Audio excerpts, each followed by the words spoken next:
बिस्मिल्लाहिर्रहमानिर्रहीम। Dear students, आप देख रहे हैं एजुकेशनल चैनल KMCH। मैं हूं Khalid Mahmood, KMCH physics academy की तरफ से। सब्जेक्ट है हमारा फिज़िक्स, क्लास है 10th और हम इसके रिव्यू क्वेश्चंस कर रहे हैं। आज हमने यूनिट नंबर 11 का रिव्यू क्वेश्चन 11.13 करना है और यूनिट नंबर 11 है साउंड।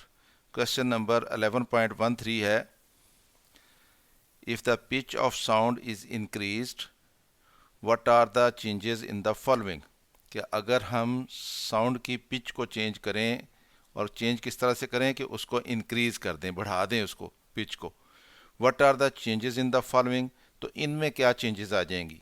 नंबर 1 फ्रीक्वेंसी, कि फ्रीक्वेंसी में क्या चेंज आएगी पिच के इंक्रीज करने से। नंबर 2 वेवलेंथ, यानी पिच के इंक्रीज करने से वेवलेंथ में क्या चेंज आएगी। और number 3 velocity of the wave, यानी पिच को चेंज करेंगे तो वेव की वेलोसिटी पे क्या फ़र्क पड़ेगा। The amplitude of the wave, यानी पिच को चेंज करें, इंक्रीज करें तो उसके एम्पलीट्यूड पे, वेव के एम्पलीट्यूड पे क्या फ़र्क पड़ेगा। तो ये हमने 4 आंसर देने हैं। पिच के रेफरेंस से क्वेश्चन है हमारे पास, देखते हैं इसको। पहला क्वेश्चन है pitch and frequency of sound. Pitch क्या होती है, पहले हम इसको समझ लेते हैं। पिच करेक्टरिस्टिक्स होता है साउंड का, जिसकी बिना पे हम एक श्रिल और ग्रेव साउंड जो है उसमें फ़र्क महसूस करते हैं। उसको हम, उस करेक्टरिस्टिक को, उस खूबी को पिच कहते हैं।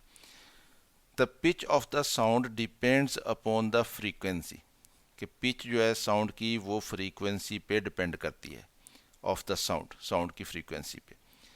If the pitch of sound is changed, अगर हम साउंड की पिच को चेंज करेंगे तो इट मीन्स कि हमने फ्रीक्वेंसी को चेंज किया है। It is due to the change in its frequency, तो वो पिच में जो चेंज आती है वो फ्रीक्वेंसी की वजह से आती है, यानी हम फ्रीक्वेंसी को चेंज करेंगे तो पिच चेंज हो जाएगी। अब हम देखते हैं कि फ्रीक्वेंसी को, पिच अगर इंक्रीज होगी तो उससे क्या मतलब होगा कि फ्रीक्वेंसी इंक्रीज हुई है या डिक्रीज हुई है। If the pitch of sound increases, the frequency of the sound also increases, कि अगर पिच साउंड की जो है वो उसको हम इंक्रीज करते हैं तो इसका मतलब ये होता है कि हमने उसकी फ्रीक्वेंसी को इंक्रीज किया है। ज़्यादा फ्रीक्वेंसी हो तो ज़्यादा पिच होती है और कम फ्रीक्वेंसी हो तो कम पिच होती है। तो इस तरह से पिच जो है वो फ्रीक्वेंसी के साथ रिलेटेड है। बी पे क्वेश्चन था हमारे पास pitch and wavelength of sound, कि पिच को इंक्रीज करें तो वेवलेंथ ऑफ साउंड पे क्या फ़र्क पड़ेगा। When the pitch of a sound increases, the wavelength of the sound decreases, उसकी वेवलेंथ डिक्रीज हो जाती है। अगर किसी साउंड वेव की पिच को इंक्रीज करें तो उसकी वेवलेंथ डिक्रीज हो जाती है। पिच को इंक्रीज करने का मतलब ये है कि हमने उसकी फ्रीक्वेंसी बढ़ा दी, और जब उसकी फ्रीक्वेंसी बढ़ती है तो उसकी वेवलेंथ जो है वो कम हो जाती है, क्योंकि फ्रीक्वेंसी और वेवलेंथ का आपस में जो रिलेशनशिप है वो इन्वर्सली प्रोपोर्शनल का होता है। अब इसकी रीज़न हम साथ बयान कर देते हैं कि because due to the increase in pitch the frequency of the wave increases, तो फ्रीक्वेंसी इंक्रीज होती है उसकी अगर पिच इंक्रीज हो तो। The frequency and wavelength of a wave are inversely proportional to each other, frequency और wavelength जो है वो एक दूसरे के साथ जो उनका रिलेशनशिप है वो इन्वर्सली प्रोपोर्शनल का है, यानी F is equal to V over lambda होता है और lambda is equal to V over F होता है।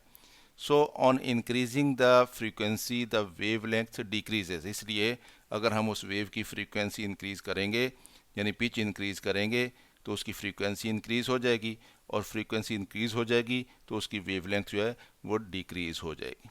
तो ये रिलेशनशिप है पिच का और वेवलेंथ का, यानी पिच इंक्रीज करने से वेवलेंथ डिक्रीज होती है। सी पे क्वेश्चन था हमें pitch and velocity of sound.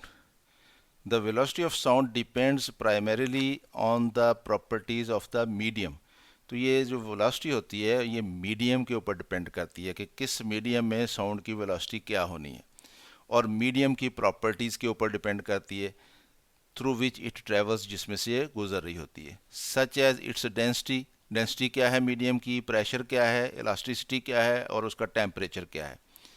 तो इन चीज़ों पे डिपेंड करती है वेलोसिटी ऑफ साउंड।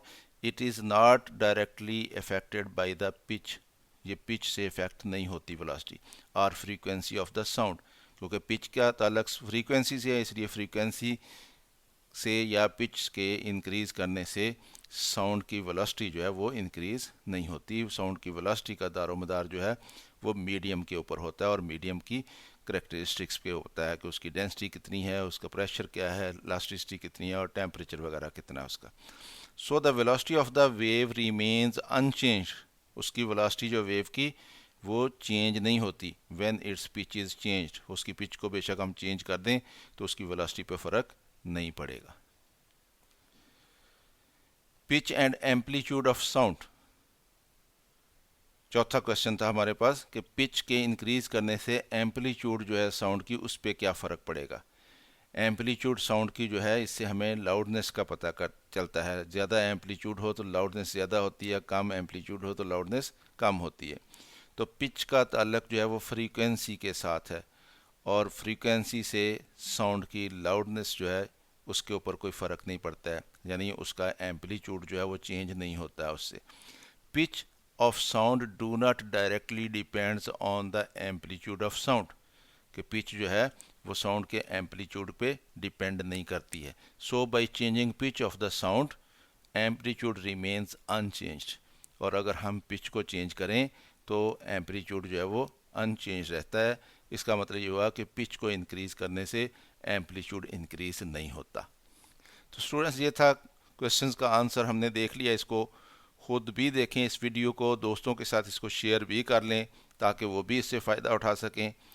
अगर वीडियो पसंद आए तो इसको लाइक भी कर लिया करें, और चैनल अगर अभी तक सब्सक्राइब नहीं किया तो इसको सब्सक्राइब कर लें ताकि KMCH फिज़िक्स एकेडमी की तरफ से आपको इस तरह की मज़ीद वीडियोज़ मिलती रहें।